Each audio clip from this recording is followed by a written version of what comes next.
दोस्तों एक बार फिर से मैं आपके लिए IBPS RRB form fill up 2025 apply online process की अपडेट लेके आ चुके हैं। किस तरह से आप IBPS RRB office assistant multipurpose officer scale first second third ग्रामीण बैंकों के लिए 13,217 वैकेंसीज के लिए अपने फॉर्म अप्लाई कर सकते हो। स्टेप बाय स्टेप कंप्लीट जानकारी आपको इस वीडियो में दी जाएगी। लास्ट डेट की अपडेट है, केवल यहाँ पर डेट बढ़ने के बाद में 3 ही दिन शेष रह गए हैं। आप जल्द से जल्द अपना फॉर्म अप्लाई कर ले, कहीं मौका हाथ से छूट न जाए। अंतिम समय में आपको किन किन बातों को ध्यान में रखना होगा ताकि आपका फॉर्म सक्सेसफुली सबमिट हो पाए। ऑनलाइन आवेदन अंतिम समय में करते हुए आपको कुछ महत्वपूर्ण बातों को ध्यान में रखते हुए अपना फॉर्म रिजेक्ट होने से बचाना होगा। किन कारणों से आपका फॉर्म रिजेक्ट हो सकता है, किस प्रकार से अपने डॉक्यूमेंट, फोटोग्राफ, सिग्नेचर आपको अपलोड करने होंगे ताकि आपका फॉर्म रिजेक्ट ना हो। ऑनलाइन आवेदन करते समय आप अपनी एजुकेशनल क्वालिफिकेशन की डिटेल किस प्रकार से फिल करोगे, कैसे आप अपनी बेसिक इंफॉर्मेशन दोगे, कम्युनिकेशन एड्रेस आप किस प्रकार से यहाँ पर ऐड करोगे, फोटोग्राफ लाइव आपको किस प्रकार से कैप्चर करना होगा, सिग्नेचर और अदर डॉक्यूमेंट्स आपको कितने केबी में अपलोड करने होंगे और किस प्रकार से आपको सभी डॉक्यूमेंट्स अपलोड करने होंगे। फीस पेमेंट करते हुए रजिस्ट्रेशन से लेकर प्रिंट तक आपको किस तरह से अपना फॉर्म अप्लाई करना होगा। पूरी जानकारी के लिए आपको ये वीडियो शुरू से लेके एंड तक कंप्लीटली देखनी होगी। इस वीडियो को पूरा देखने पर ही आपके सभी सवाल और डाउट क्लियर हो जाएंगे। फॉर्म अप्लाई करने से पहले आपको सबसे पहले हमारी वेबसाइट IND सरकारी नौकरी के इस पेज पर विजिट करना होगा, जिसका लिंक आपको नीचे description plus first comment box में मिल जाएगा। और हमारे इस पेज पर विजिट करके आप यहां से IBPS RRB 14 का फॉर्म अप्लाई कर सकते हो। Institute of banking personal selection की ओर से office assistant multipurpose officer scale first second और थर्ड के लिए 13,217 वैकेंसीज निकली हुई है। इसमें लास्ट डेट आवेदन करने की 28 सितंबर है। केवल 3 ही दिन शेष है। आप अंतिम समय का वेट न करें, आखिरी समय में कोई भी टेक्निकल प्रॉब्लम आ सकती है, तो आप अभी से अपना फॉर्म अप्लाई कर ले। दोस्तों इस वीडियो में आगे बढ़े उससे पहले आज हम बात करने वाले हैं IBPS RRB ऑफिसर और ऑफिस असिस्टेंट प्री और मेन एग्जाम के पास्ट ईयर क्वेश्चंस की बेस्ट बुक के बारे में, जो कि यहाँ पर दिशा पब्लिकेशन की है। ये एक फुल्ली सोल्व गाइड है। इसमें आपको 58 चैप्टर्स 3,900 से ज्यादा मल्टीपल चॉइस क्वेश्चन के साथ प्रोवाइड कराए जा रहे हैं। साथ ही साथ आपको IBPS RRB ऑफिसर स्केल और ऑफिस असिस्टेंट के 2013 से 2024 के बीच के प्री और मेन एग्जाम के प्रीवियस ईयर सोल्व पेपर्स भी आपको यहाँ पर प्रोवाइड कराए जा रहे हैं। हमने भी इस गाइड और इन सोल्व पेपर्स को चेकआउट किया है। ये आपके लिए हर हाल में बेस्ट है। अगर आप IBPS RRB ऑफिसर और ऑफिस असिस्टेंट की भर्ती परीक्षा की तैयारी करने जा रहे हैं, इस गाइड और इन सोल्व पेपर्स को परचेज करने के लिए लिंक आपको इस वीडियो की डिस्क्रिप्शन बॉक्स में मिल जाएगा। तो करें अपनी IBPS RRB ऑफिसर और ऑफिस असिस्टेंट भर्ती एग्जाम परीक्षा की तैयारी को पक्का दिशा पब्लिकेशन की इस गाइड और इन सोल्व पेपर्स के साथ। Bachelor degree CA LLB MBA से आप अप्लाई कर पाओगे। 18 से 28, 18 से 30, 21 से 40, 21 से 32 वर्ष अलग अलग पोस्ट के लिए आपकी आयु सीमा रहेगी। फीस 850 है जनरल OBC कैटेगरी के लिए। SC ST PH कैटेगरी को 175 आवेदन शुल्क के रूप में जमा करने होंगे। ऑनलाइन मोड से आप फीस पेमेंट करोगे। प्री मेन एग्जाम होगा, बाद में इंटरव्यू से इसमें आपका चयन होगा। ऑनलाइन आप ऑल इंडिया से अप्लाई कर सकते हो। IBPS.in पोर्टल से, ये इसकी ऑफिशियल वेबसाइट है। इंपोर्टेंट लिंक सेक्शन के अंतर्गत डेट एक्सटेंडेड भी आप चेकआउट कर सकते हो, जो कि 28 सितंबर तक बढ़ा दी गई थी। उसके बाद में नोटिफिकेशन लिंक पर क्लिक करके आप इसकी कंप्लीट एडवर्टाइजमेंट के PDF भी डाउनलोड कर सकते हो, जिसके अंतर्गत आपको एलिजिबिलिटी क्राइटेरिया की डिटेल मिल जाएगी, जैसे कि आपकी क्वालिफिकेशन क्या रहेगी, क्या एज लिमिट है, एग्जामिनेशन के लिए पैटर्न और syllabus topic wise, subject wise भी आपको इस PDF में प्रोवाइड करा दिया गया है। एग्जाम सेंटर की लिस्ट प्री और मेन एग्जाम के लिए आप देख सकते हो। Bank wise, category wise, state wise vacancies भी आपको इसी PDF में मिल जाएगी। फॉर्म अप्लाई करते समय आपको फोटोग्राफ अपना किस प्रकार से लाइव कैप्चर करना होगा, किन किन बातों को ध्यान में रखते हुए, सिग्नेचर आपको कैसे और कितने केबी में अपलोड करने होंगे, left thumb impression, handwritten declaration की इमेज आपको किस प्रकार से कितने केबी में अपलोड करनी होंगी, सभी गाइडलाइंस आपको फॉर्म अप्लाई से रिलेटेड यहाँ पर मिल जाएगी। तो आवेदन करने से पहले आपके नोटिफिकेशन की PDF पूरा पढ़ना अनिवार्य है। इसको पूरा पढ़ने से ही आपके सभी सवाल डाउट क्लियर होंगे। PDF रीड आउट करने के बाद में आपको अप्लाई ऑनलाइन लिंक पर क्लिक करना होगा। तो आपके सामने ऑनलाइन आवेदन का ये ऑफिशियल पोर्टल ओपन हो जाएगा। यहाँ पर आने के बाद आप देख सकते हो दोस्तों, यहाँ पर आपको 2 ऑप्शन मिल जाएंगे। ऑफिसर, आप देख सकते हो ऑफिस असिस्टेंट मल्टीपर्पज की जो पोस्ट है उसके लिए अप्लाई करने की यहाँ पर अलग से लिंक दिया गया है, और जो ऑफिसर स्केल फर्स्ट थर्ड यहाँ पर उसके लिए अलग से लिंक दिया गया है। किसी भी पोस्ट पर आप क्लिक करके अप्लाई कर सकते हो। यहाँ पर आपको किसी भी पोस्ट के लिए, जैसे कि ऑफिस असिस्टेंट मल्टीपर्पज, लिंक पर आप जैसे ही क्लिक करोगे तो आपके सामने ऑनलाइन का ये ऑफिशियल पोर्टल ओपन होगा। यहाँ पर आने के बाद अगर आपने पहले से रजिस्ट्रेशन कर रखा है इस पोर्टल पर तो आपको डायरेक्टली लॉगिन करते हुए अपना फॉर्म अप्लाई कर लेना होगा। लॉगिन की टैब पर क्लिक करके आपको यहाँ पर लॉगिन करना होगा। रजिस्ट्रेशन नंबर, पासवर्ड और ये कैप्चा सिक्योरिटी कोड यहाँ पर एंटर करते हुए सबमिट करके लॉगिन करते हुए अपने डैशबोर्ड में से अपना फॉर्म अप्लाई कर लेना होगा। और अगर आपने पहले से रजिस्ट्रेशन नहीं किया हुआ है तो आपको सबसे पहले click here for new registration की इस टैब पर क्लिक करना होगा। इस टैब पर आप जैसे ही क्लिक करोगे तो आपके सामने रजिस्ट्रेशन का ये पेज ओपन हो जाएगा। अब यहाँ पर आपको अपनी बेसिक डिटेल्स प्रोवाइड कराते हुए अपना रजिस्ट्रेशन करना होगा। गाइस, यहाँ पर इस भर्ती में अप्लाई करने के लिए आपको इन स्टेप्स को कंप्लीट करना होगा। पहले आपको अपनी बेसिक इन्फॉर्मेशन देते हुए अपना रजिस्ट्रेशन करना है, फिर फोटो और सिग्नेचर अपलोड करने हैं, अपनी डिटेल प्रोवाइड करनी है, फॉर्म का प्रीव्यू चेकआउट करना है, अपने डॉक्यूमेंट्स अपलोड करने हैं और फीस पेमेंट करते हुए यहाँ पर आपको अपना फॉर्म सबमिट कर देना है। तो इन स्टेप्स को आपको कंप्लीट करते हुए इस भर्ती के लिए अपना फॉर्म अप्लाई करना है। तो सबसे पहले यहाँ पर आपको अपनी बेसिक इन्फॉर्मेशन देते हुए अपना रजिस्ट्रेशन करना होगा। सबसे पहले यहाँ पर आपको अपना फर्स्ट नेम देना है, उसे एक बार फिर से एंटर करके कंफर्म कर लेना है। फिर आप अपना मिडिल नेम, लास्ट नेम यहाँ पर एंटर करें और उन्हें भी कंफर्म कर लें। और अगर आपके मिडिल नेम, लास्ट नेम नहीं है तो आप इन्हें खाली छोड़ सकते हैं। फिर यहाँ पर आप जो नाम प्रोवाइड कराएंगे उसके अकॉर्डिंग यहाँ पर आपको आपका कंप्लीट नेम शो कर दिया जाएगा। उसके बाद यहाँ पर गाइज आपको अपना मोबाइल नंबर एंटर करना है, उसे एक बार फिर से एंटर करके कंफर्म कर लेना है। फिर यहाँ पर आपको अपना कोई अल्टरनेट मोबाइल नंबर एंटर कर देना है, अगर आपके पास है। नहीं है तो आप इस कॉलम को खाली छोड़ सकते हैं। फिर यहाँ पर आपको अपनी ईमेल आईडी एंटर करनी है। ईमेल आईडी के शुरू के कैरेक्टर यहाँ पर आपको एंटर करने होंगे और यहाँ पर इस कॉलम में से आपको डोमेन नेम सेलेक्ट कर लेना होगा जिस पर आपकी ईमेल आईडी है, जैसे कि जीमेल, हॉटमेल या फिर याहू मेल।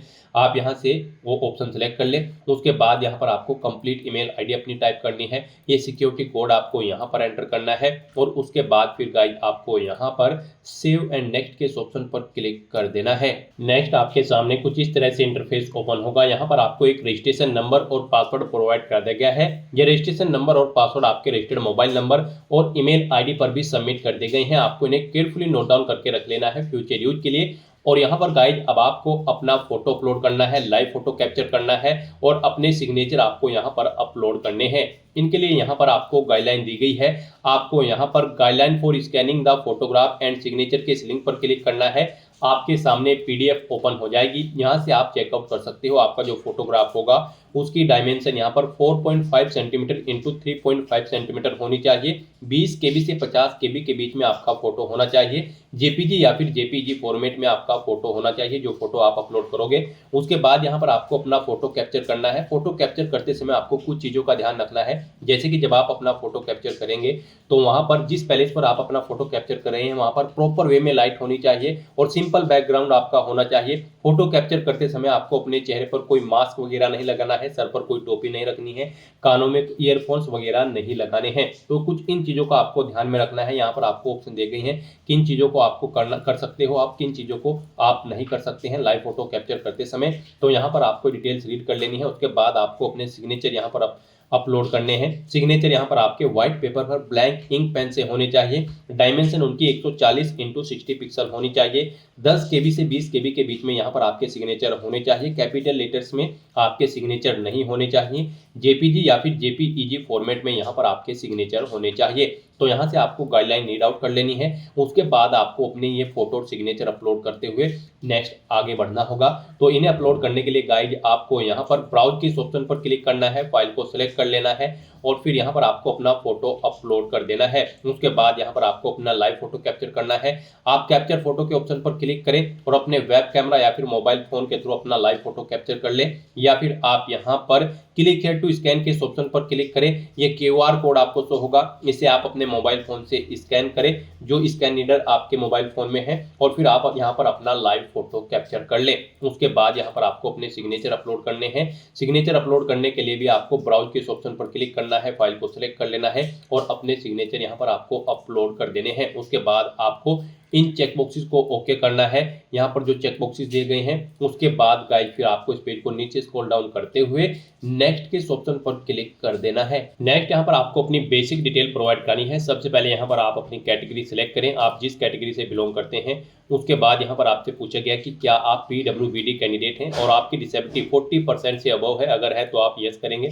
अपनी डिसेबिलिटी का टाइप सेलेक्ट करेंगे, फिर यहाँ पर आप अपनी सब डिसेबिलिटी सेलेक्ट करेंगे और फिर यहाँ पर अपनी डिसेबिलिटी आप बताएंगे कि आपकी किस तरह की डिसेबिलिटी है, आप डीफ है, हार्ड ऑफ हियरिंग है। उसके बाद यहाँ पर आपको अपनी सब टाइप ऑफ मल्टीपल डिसेबिलिटी अगर आपको है तो उसकी डिटेल देनी होगी। और अगर गाइस यहाँ पर आपको डिसेबिलिटी नहीं है, आप यहाँ पर विकलांगता के दायरे में नहीं आते हैं, तो आपको नो ऑप्शन सेलेक्ट कर लेना है। फिर आपको ये आगे की डिटेल प्रोवाइड नहीं करानी है। उसके बाद यहाँ पर आपसे पूछा गया है आपकी PWD की बारे में ही कुछ डिटेल्स आपको पूछी गई हैं, ये ऑप्शन आपके लिए इनेबल कर दी जाएंगे अगर आप PWBD कैटेगरी में यस ऑप्शन सेलेक्ट करते हैं, और अगर आप नो ऑप्शन सेलेक्ट करते हैं तो फिर आपको ये डिटेल्स नहीं देनी होगी। उसके बाद यहाँ पर आपसे पूछा गया है कि क्या आप person with specified disability cover करना चाहते हैं अंडर द सेक्शन ऑफ 2, अगर चाहते हैं तो यस करें, नहीं तो नो ऑप्शन सेलेक्ट करें। फिर यहाँ पर आपसे पूछा गया है अगर आप PWBD कैंडिडेट होंगे तो आपको एग्जाम में यहाँ पर कॉम्पेंसेटरी की जरूरत पड़ेगी या फिर नहीं, आप ऑप्शन यहाँ पर प्रोवाइड करा सकते हैं। उसके बाद यहाँ पर आपसे पूछा गया है आप किस रिलीजन से बिलोंग करते हैं। उसके बाद यहाँ पर आपसे पूछा गया है कि क्या आप माइनॉरिटी कम्युनिटी के अंतर्गत आते हैं, अगर आते हैं तो यस करें, नहीं तो नो ऑप्शन सेलेक्ट करें।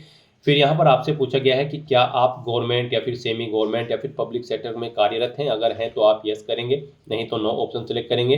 ये एक सर्विसमैन है तो यस करेंगे और फिर यहाँ पर आप उसकी डिटेल देंगे, नहीं है तो आप नो ऑप्शन सेलेक्ट कर लेंगे। यहाँ पर आप डिसेबल्ड एक सर्विसमैन है तो भी आप यस या नो ऑप्शन सेलेक्ट कर लेंगे। यस करेंगे तो फिर आपको उसकी डिटेल देनी होगी। फिर यहाँ पर आपसे पूछा गया है कि क्या आप यहाँ पर dependent of serviceman killed action candidate हैं, अगर हैं तो आप यस करें, नहीं तो नो ऑप्शन सेलेक्ट करें। उसके बाद यहाँ पर आपको अगर यस ऑप्शन आप सेलेक्ट करते हैं तो फिर इनकी डिटेल आपको प्रोवाइड करनी होगी। फिर यहाँ पर आपसे पूछा गया है कि इससे पहले आप IBPS RRB CWE CRP RBR के एग्जाम में पार्टिसिपेट किए हो, इस एग्जाम से पहले भी अगर किए हैं तो आप यस करें, कितनी बार किया है वो यहाँ पर आप एंटर करें और फिर वो यहाँ पर आप सिलेक्ट कर लें किस किस एग्जाम में आपने पार्टिसिपेट किया है। इस तरह से यहाँ पर आप ऑप्शन सेलेक्ट कर सकते हो।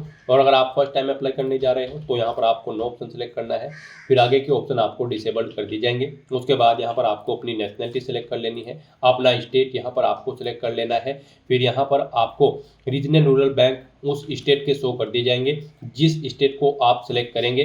फिर यहाँ पर आपको प्री एग्जाम के लिए अपना सेंटर सेलेक्ट करना है, आप अपनी चॉइस के अकॉर्डिंग यहाँ पर अपना प्री एग्जाम के सेंटर सेलेक्ट करें। यहाँ पर आपको 2 चॉइसेस दी गई है, आप अपनी चॉइस के अकॉर्डिंग जिस सेंटर को फर्स्ट नंबर पर प्रेफरेंस देना चाहते हैं उसे फर्स्ट पर सेलेक्ट करें, जिसे सेकंड पर उसे आप सेकंड पर सेलेक्ट कर लें। उसके बाद ऐसे ही यहाँ पर आपको अपने मेन एग्जामिनेशन के लिए एग्जाम सेंटर सेलेक्ट कर लेने हैं।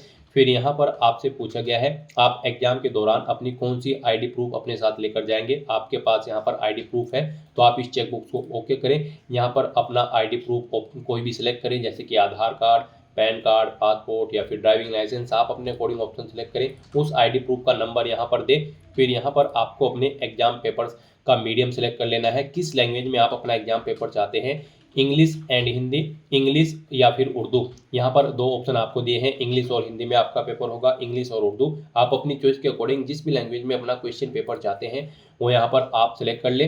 फिर यहाँ पर आपको अपनी पर्सनल डिटेल देनी है, यहाँ पर आप अपनी डेट ऑफ बर्थ सेलेक्ट करें। उसके बाद यहाँ पर आपसे पूछा गया है आपका जेंडर, आप अपना जेंडर सेलेक्ट करें, मेल फीमेल या फिर ट्रांसजेंडर। अपना मैरिटल स्टेटस बताएं, आप मैरिड हो, अनमैरिड हो, विडो हो या फिर विडोवर। उसके बाद यहाँ पर आपको अपना आधार कार्ड नंबर एंटर करना है। आप यहाँ पर आधार कार्ड का वेरिफिकेशन के लिए सहमति प्रदान करते हैं तो यहाँ पर आप येस या नो ऑप्शन सेलेक्ट करें। अपना पैन कार्ड नंबर यहाँ पर आप एंटर करना चाहते हैं तो वो आप एंटर कर दें। फिर यहाँ पर आपसे पूछा गया है कि क्या आपके जुड़वा भाई बहन हैं, अगर है तो आप यस करेंगे, उनका जेंडर सेलेक्ट करेंगे और उनका नाम देंगे, नहीं है तो आप नो ऑप्शन सेलेक्ट करेंगे। फिर आगे के ऑप्शन आपको ये डिसेबल्ड कर दिए जाएंगे। उसके बाद यहाँ पर आपसे पूछा गया है कि क्या यहाँ पर आपके फादर का नाम है, आप अपने फादर का नाम एंटर करें, अपनी मदर का नाम एंटर करें। मैरिड हो तो आप अपने हस्बैंड या फिर वाइफ का नाम यहाँ पर एंटर कर देंगे। उसके बाद यहाँ पर आपको अपना कोरोस्पोंडेंस एड्रेस एंटर करना है।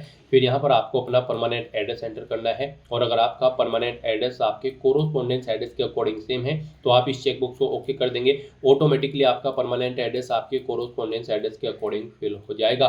उसके बाद यहाँ पर आपको अपना जीएसटी इनवॉइसिंग एड्रेस सेलेक्ट कर लेना है, यानी कि इस भर्ती प्रोसेस के दौरान आप जिस भी एड्रेस पर कम्युनिकेट करना चाहते हैं वो एड्रेस यहाँ पर आप सेलेक्ट करें, कोरोस्पोंडेंस या फिर परमानेंट।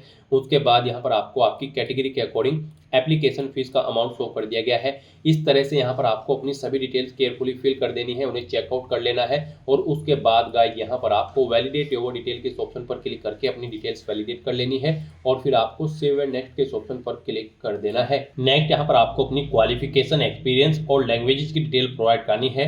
गाइस आप ऑफिशियल नोटिफिकेशन में से चेकआउट कर सकते हो किस पोस्ट के लिए क्या आपकी क्वालिफिकेशन रिक्वायर्ड है। तो यहाँ पर हम आपको ऑफिस असिस्टेंट मल्टीपर्पज की पोस्ट के लिए अप्लाई करके दिखा रहे हैं। इस पोस्ट पर अप्लाई करने के लिए आपके पास बैचलर डिग्री होनी चाहिए किसी भी डिसिप्लिन के अंतर्गत किसी वेल रिकॉग्नाइज्ड यूनिवर्सिटी से। साथ ही साथ यहाँ पर आप जिस भी स्टेट के लिए अप्लाई कर रहे हैं उसकी लोकल लैंग्वेज आपको आनी चाहिए, कंप्यूटर की वर्किंग नॉलेज आपको होनी चाहिए और अगर आप ऑफिसर स्केल फर्स्ट की पोस्ट के लिए अप्लाई कर रहे हैं तो आपके पास बैचलर डिग्री होनी चाहिए किसी भी डिसिप्लिन के अंतर्गत। और अगर इन डिसिप्लिन के अंतर्गत आपके पास डिग्री है तो फिर यहाँ पर आपको प्रेफरेंस दिया जाएगा, जैसे कि agriculture, horticulture, forestry, animal husbandry. In discipline के अंतर्गत अगर आपके पास डिग्री होगी तो फिर आपको प्रेफरेंस दिया जाएगा।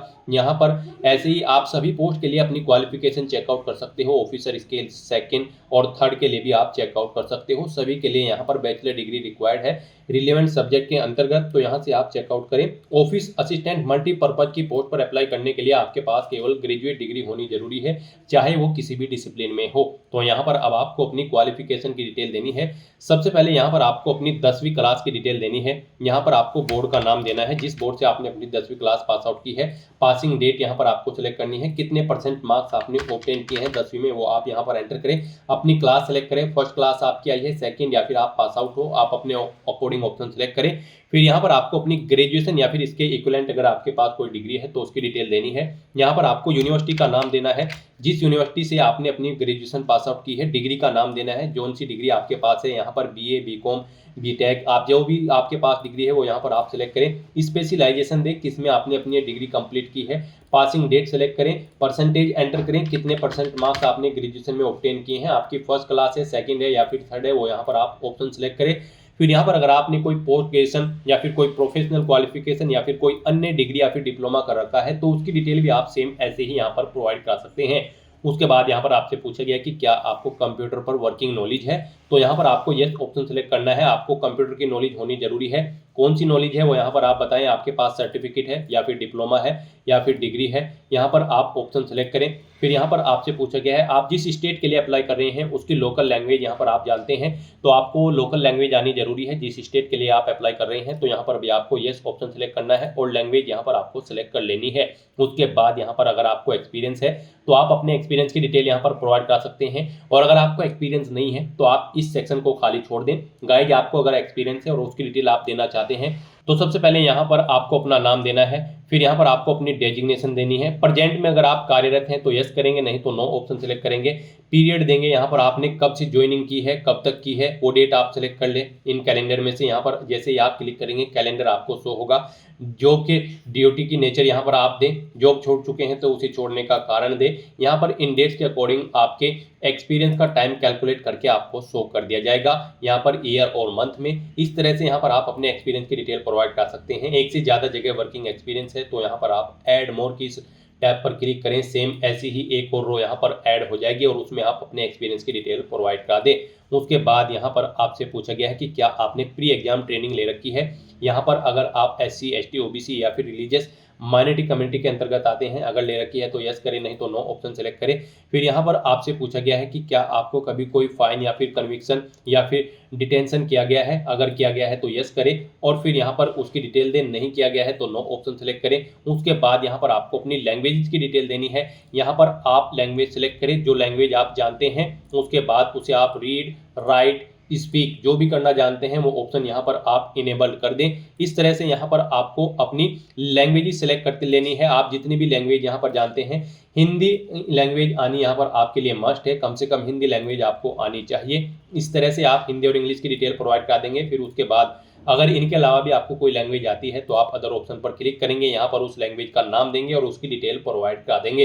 इस तरह से अपनी क्वालिफिकेशन, एक्सपीरियंस और लैंग्वेज की डिटेल प्रोवाइड कराने के बाद गाइड फिर आपको यहाँ पर वैलिडेट योर डिटेल के ऑप्शन पर क्लिक करके अपनी सभी डिटेल्स वैलिडेट कर लेनी है और उसके बाद फिर आपको यहाँ पर सेव एंड नेक्स्ट के ऑप्शन पर क्लिक कर देना है। नेक्स्ट आपने पीछे अब तक जो डिटेल प्रोवाइड कराई है उसका पूरा प्रीव्यू आपको शो कर दिया गया है। आपको सभी डिटेल्स केयरफुली चेकआउट करनी है, पेज को नीचे स्क्रॉल डाउन करना है, डिक्लेरेशन सेक्शन में आना है, आई एग्री के चेकबॉक्स को ओके करना है और फिर यहाँ पर आपसे पूछा गया है आपने जो फॉर्म फिल किया है उसमें आपका नाम और आपका जो आईडी प्रूफ है उसमें आपका नाम मैच है, सेम है, तो आप इस चेकबॉक्स को ओके करेंगे और अगर अलग अलग है तो आप इस सेकंड चेकबॉक्स को ओके करेंगे। तो यहाँ पर आपको अपने अकॉर्डिंग इन दोनों चेकबॉक्सेस में से चेकबॉक्स को ओके करना है और उसके बाद गाइड यहाँ पर आपको कंप्लीट रजिस्ट्रेशन के इस ऑप्शन पर क्लिक कर देना है। नेक्स्ट यहाँ पर आपको अपने डॉक्यूमेंट अपलोड करने हैं। यहाँ पर आपको अपना left thumb impression, handwritten declaration document और 10वीं क्लास का सर्टिफिकेट आपको अपलोड करना है। इनके लिए भी आपको गाइडलाइन दी गई है। गाइड यहाँ पर आप गाइडलाइन फॉर डॉक्यूमेंट अपलोड के इस लिंक पर क्लिक करें, आपके सामने यही पीडीएफ ओपन होगी जो स्टार्टिंग में हुई थी। यहाँ पर आप चेकआउट कर सकते हो। आपका लेफ्ट थंब इंप्रेशन जो होगा वो यहाँ पर जेपीजी या फिर जेपीईजी फॉर्मेट में होना चाहिए उस फाइल का टाइप, और यहाँ पर डायमेंशन उसकी 240 × 240 पिक्सल होनी चाहिए।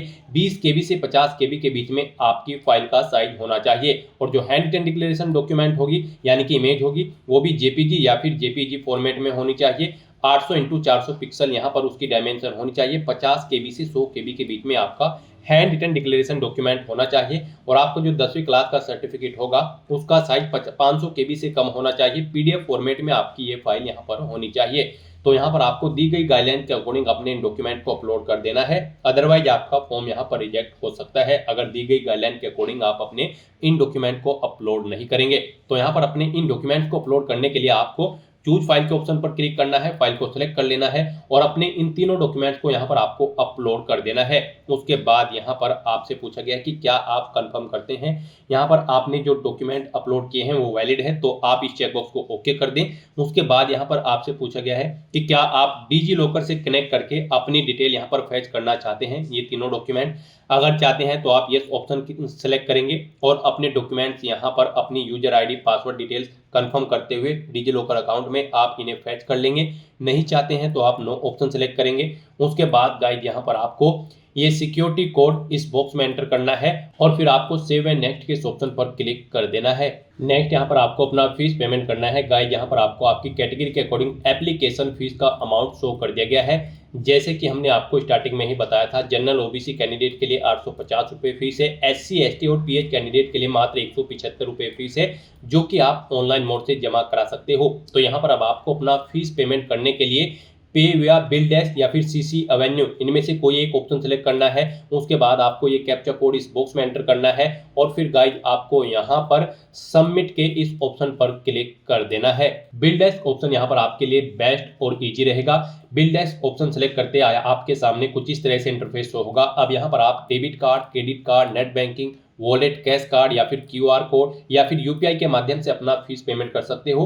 इनमें आपके लिए UPI का ऑप्शन सबसे बेस्ट रहेगा। आप UPI के ऑप्शन पर क्लिक करें, मेक पेमेंट के ऑप्शन पर क्लिक करें, फिर यहाँ पर आप प्रोसीड विद पेमेंट के ऑप्शन पर क्लिक करें। उसके बाद आपके सामने कुछ इस तरह से इंटरफेस शो होगा। अब गाइस यहाँ पर अगर आप अपनी UPI ID के थ्रू फीस पेमेंट करना चाहते हैं तो यहाँ पर आप अपनी UPI ID एंटर करें, मेक पेमेंट के ऑप्शन पर क्लिक करें और अपना फीस पेमेंट कर दें। या फिर आप यहाँ पर क्लिक हियर टू स्कैन के इस ऑप्शन पर क्लिक करें, आपके सामने ये QR कोड शो होगा, आप इसे अपने UPI से स्कैन करें और अपना फीस पेमेंट कर दें। सक्सेसफुली फीस पेमेंट करने के बाद यहाँ पर आपके एप्लीकेशन फॉर्म को भरने की सभी टास्क कंप्लीट हो जाएगी।